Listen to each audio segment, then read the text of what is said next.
¿Por qué los hijos fieles de Dios tenemos que experimentar pruebas y dificultades mientras estemos en esta tierra? Al estudiar Mateo capítulo 11 encontraremos la respuesta. Aprendamos a meditar en la palabra. Después que Jesús dio instrucciones a sus discípulos y los envió de dos en dos, él se fue a otra región acompañado por un grupo de discípulos a otra región donde no irían los discípulos que ya fueron enviados. Cuando Juan el Bautista estuvo en la cárcel, escuchó la fama de Jesús. Él no entendía cómo es que Jesús permitía que él estuviera en la cárcel. A pesar de esto, jamás transmitió esa preocupación a sus discípulos. Juan decide enviar a dos de sus discípulos a Jesús para recibir un mensaje de aliento y también para que sus discípulos sean fortalecidos. Estos discípulos preguntaron a Jesús si él era el Mesías que había de venir o estaban esperando a otro. Esta no era la pregunta que Juan tenía para Jesús, fue hecha por sus discípulos.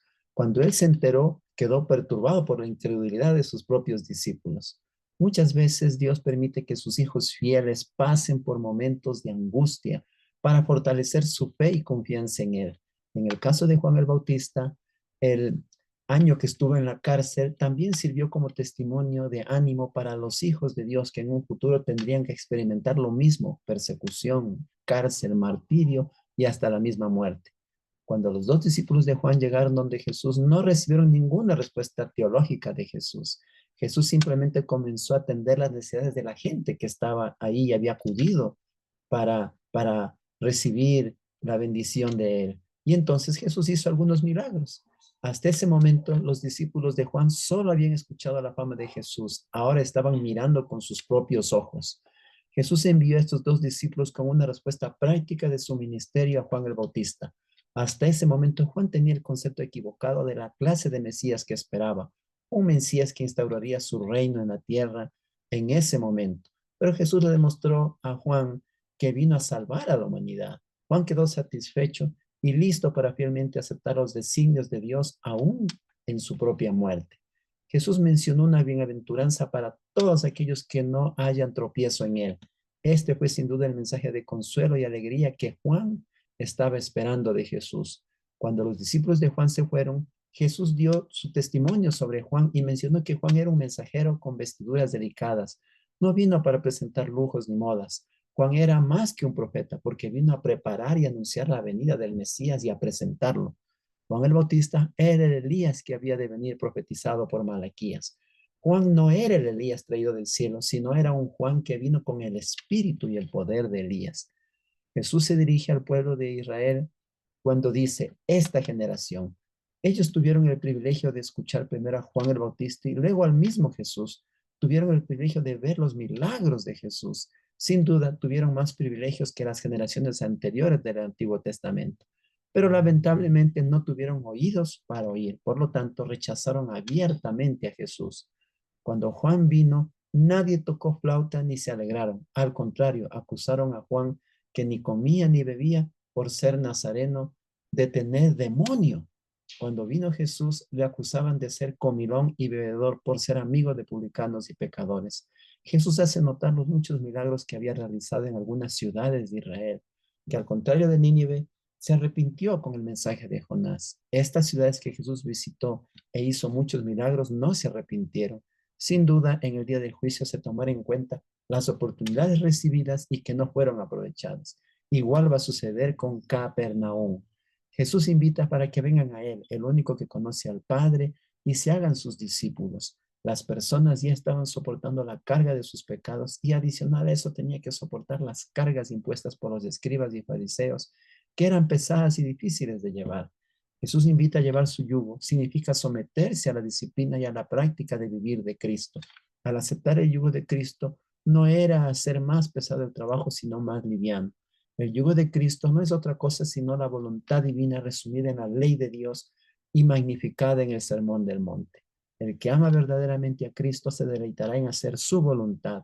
Hallarán descanso para el alma como Él lo ha prometido. La pesada carga de la justicia legalista, de esforzarse por ganar la salvación mediante méritos supuestamente ganados por las obras personales y no por los méritos de Cristo. Y la carga aún más pesada, la del pecado. Todo esto desaparecerá. En conclusión, queridos amigos, Los hijos fieles de Dios podemos pasar por momentos de angustia con el propósito de que nuestra fe y confianza en el Señor aumente.